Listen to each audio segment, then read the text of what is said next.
குருவாழ்க குருவே துணை குரு அடி போற்றி. நேயர்கள் ஜோதிட அன்பர்கள் அனைவருக்கும் அன்பான வணக்கங்கள். நான் உங்கள் வாழ்க வளமுடன் ஜோதிடர் ஸ்ரீ குரு சுந்தரவடிவேல். இப்போ பார்த்தீங்கன்னா 2025 செப்டம்பர் மாத பலாபலன்கள் ஒவ்வொரு ராசிக்கும் எப்படி இருக்கும், என்ன செய்யலாம், என்ன செய்யக்கூடாது, என்ன விதமான வழிபாடுகள் உகந்ததாக இருக்கும், நட்சத்திர பலன்கள் எப்படி இருக்குது அப்படிங்கிறதை பற்றி முழுமையாக நம்ம விரிவாக ஒவ்வொரு ராசிக்கும் நம்ம பார்க்க இருக்கிறோம். இந்த செப்டம்பர் மாதத்தோட நிறைய விஷயங்கள் நடக்க இருக்குது. அது என்ன அப்படின்னு பார்த்தீங்கன்னா 4 கிரகங்களின் பெயர்ச்சி இருக்கக்கூடிய மாதம் அப்படின்னா அந்த செப்டம்பர் மாதம் தான். பார்த்தீங்கன்னா தொடர்ச்சியாக 13ஆம் தேதி செவ்வாய் பகவான் பயிற்சி ஆகிறார், செப்டம்பர் 13. செப்டம்பர் 14 அப்படிங்கிறது சுக்கிரன் பயிற்சி ஆகிறார்.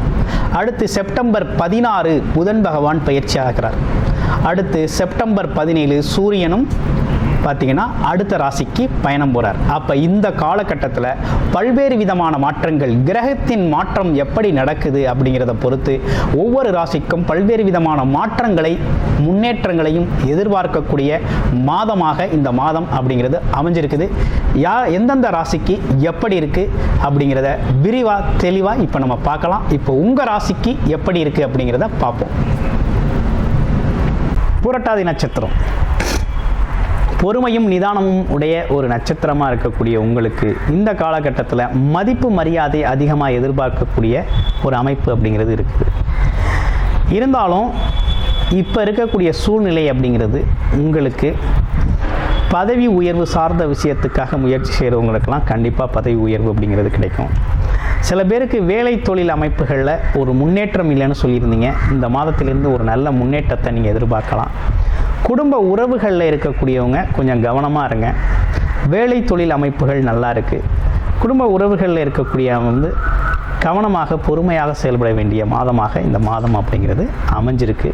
கௌரவம், புகழ், அந்தஸ்து, அப்படி உயர்வு இதெல்லாம் இந்த மாதத்தில் உங்களுக்கு சிறப்பை தரும் வகையில் அமையும். குருவாழ்க குருவே துணை குரு அடி போற்றி. நேயர்கள் ஜோதிட அன்பர்கள் அனைவருக்கும் அன்பான வணக்கங்கள். நான் உங்கள் வாழ்க வளமுடன் ஜோதிடர் ஸ்ரீ குரு சுந்தரவடிவேல். இப்போ பார்த்தீங்கன்னா 2025 செப்டம்பர் மாத பலாபலன்கள் ஒவ்வொரு ராசிக்கும் எப்படி இருக்கும், என்ன செய்யலாம், என்ன செய்யக்கூடாது, என்ன விதமான வழிபாடுகள் உகந்ததாக இருக்கும், நட்சத்திர பலன்கள் எப்படி இருக்குது அப்படிங்கிறதை பற்றி முழுமையாக நம்ம விரிவாக ஒவ்வொரு ராசிக்கும் நம்ம பார்க்க இருக்கிறோம். இந்த செப்டம்பர் மாதத்தோட நிறைய விஷயங்கள் நடக்க இருக்குது. அது என்ன அப்படின்னு பார்த்தீங்கன்னா 4 கிரகங்களின் பெயர்ச்சி இருக்கக்கூடிய மாதம் அப்படின்னா அந்த செப்டம்பர் மாதம் தான். பார்த்தீங்கன்னா தொடர்ச்சியாக 13ஆம் தேதி செவ்வாய் பகவான் பயிற்சி ஆகிறார், செப்டம்பர் 13. செப்டம்பர் 14 அப்படிங்கிறது சுக்கிரன் பயிற்சி ஆகிறார். அடுத்து செப்டம்பர் 16 புதன் பகவான் பயிற்சி ஆகிறார்.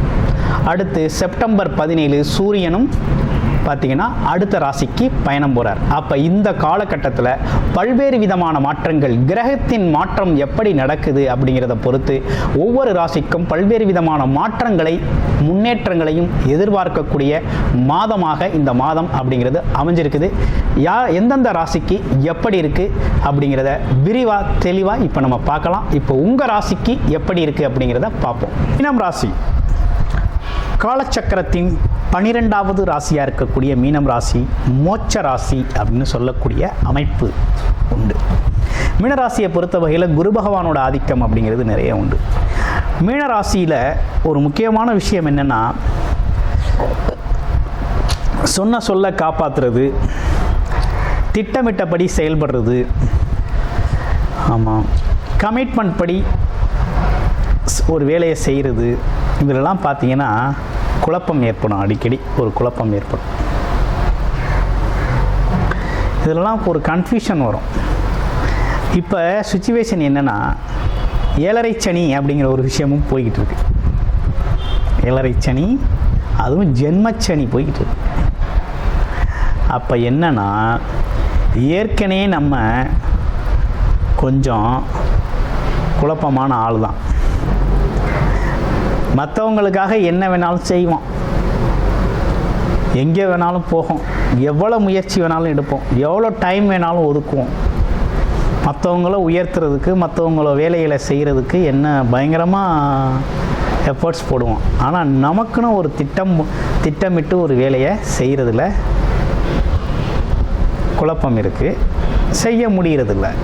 அப்படியே செய்யணும்னு முயற்சி எடுத்தாலும் தள்ளி போடுறது, பிறகு பார்த்துக்குவோம், நாளைக்கு பார்த்துக்குவோம், அடுத்த வாரம் பார்த்துக்குவோம், என்ன அவசரம் அப்படின்னு தள்ளி போட்டுக்கிறது. இந்த மாதிரி குணம் அப்படிங்கிறது உண்டு.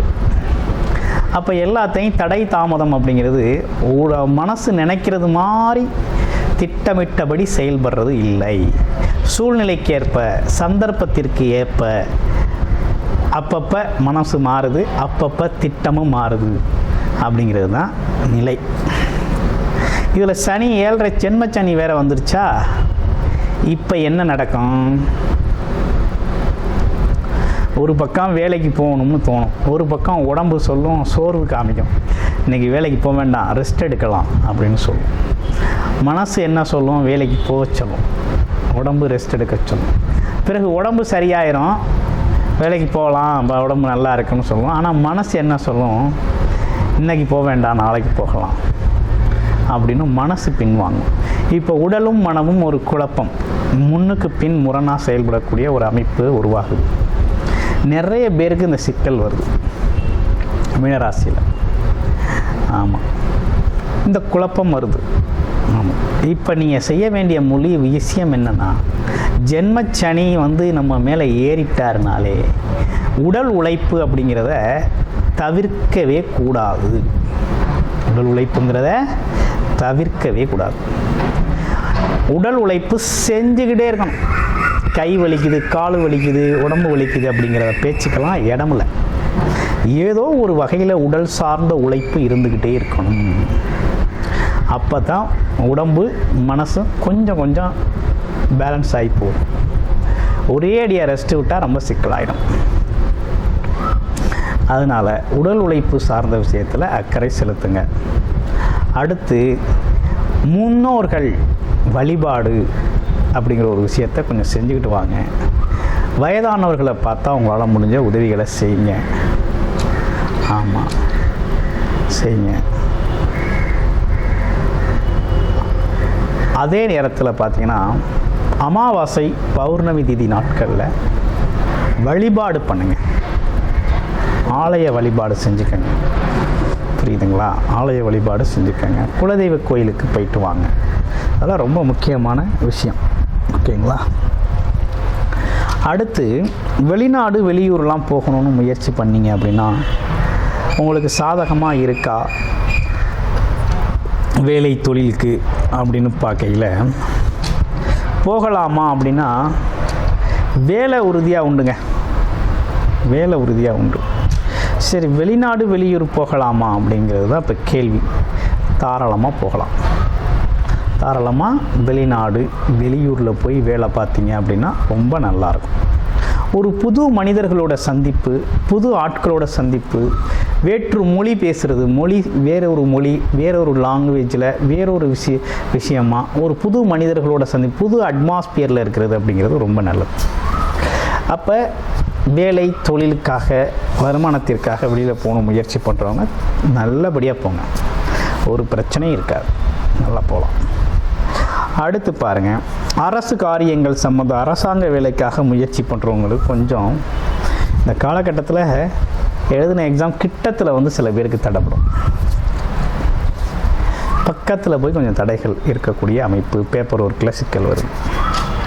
சரி, அடுத்து பார்ப்போம். அப்பா மகன் உறவு நிலைகளில் கொஞ்சம் கவனமாக இருக்கணும். அடுத்து பாருங்கள், சொந்த தொழில் நல்லா இருக்குமான்னு நிறைய பேர் கேள்வி. நீங்கள் சுயமாக செய்யக்கூடிய தொழில் இந்த காலகட்டத்தில் நல்லபடியாக சக்ஸஸ்ஃபுல்லாக இருக்கும். அதனால் உங்கள் தொழில் முயற்சியை தொடர்ச்சியாக எடுங்க, நல்லபடியாக ஜெயிக்கலாம். அதில் எந்த குறையும் இருக்காது. வேலை கிடைக்குமா அப்படின்னு நிறைய பேரோட கேள்வி. கண்டிப்பாக உறுதியாக வேலை கிடைக்கும். ஆமாம், இப்போ வேலை கிடைக்கிறது ஒரு தடவைக்கு 2 தடவை முயற்சி பண்ணால் தான் கிடைக்கும். சும்மா போன உடனே டக்குன்னு கிடைச்சாது. ஏன்னா அங்கே தடை கேது பகவான் வேறு இருக்கிறார். அப்போ என்ன நடக்கும் அப்படின்னா,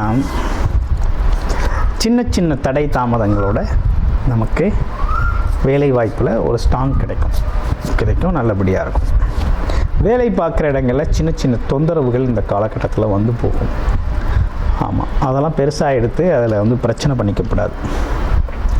அடுத்து வேறு என்ன அப்படின்னு பார்த்தோம்னா, குடும்பம், பெண்கள், குடும்ப உறவுகள் எப்படி இருக்கும் அப்படின்னு பார்க்கையில், குடும்ப உறவுகள் அப்படிங்கிறது கொஞ்சம் பொறுமையாக போகணுங்கோ, அவசரப்படக்கூடாது. பேச்சு, கடுமையான வாக்குவாதங்களை தவிர்த்துக்கணும் மீனராசி அன்பர்கள். அதே போல் பெண்களுக்கு நல்லா இருக்குது. பெண்களுக்கு எப்போ நல்லா இருக்குது? செப்டம்பர் 17ஆம் தேதிக்கு பிறகு பெண்களுக்கு பார்த்திங்கன்னா ரொம்ப சிறப்பாக இருக்குது. குடும்ப பெண்களுக்கெல்லாம் திருமணம் நடக்குமான திருமண சுபகாரியங்களுக்கான பேச்சுகள் நடக்கக்கூடிய அமைப்பு இருக்குது. வரன் அமையும். யாராவது ஒருத்தருக்கு குருபலம் இருக்குது அப்படின்னா திருமண ஏற்பாடுகளை சிறப்பாக செஞ்சுக்கலாம். உங்களோட தசாபுத்தி அமைப்புகளும் நீங்கள் பார்த்துக்கணும். இப்படிப்பட்ட விஷயங்களோடு இருக்கக்கூடிய இந்த காலகட்டத்தில் ஆமாம், உங்களுக்கு ஒரு பக்கம் 7.5 சனி இருந்தாலும் இன்னொரு பக்கம் குரு பகவான் தொழில் அமைப்பில் ரொம்ப ஸ்ட்ராங்காக வச்சுருக்கார். உறவுகளில் சின்ன சின்ன விரிசல்கள் வந்தாலும் தொழில், வேலை, வருமானம் சார்ந்த விஷயத்தில் ரொம்ப அற்புதமாக இருக்குது. அதனால் அதை பயன்படுத்துங்க, சிறப்படைங்க, வெற்றி பெறுங்க.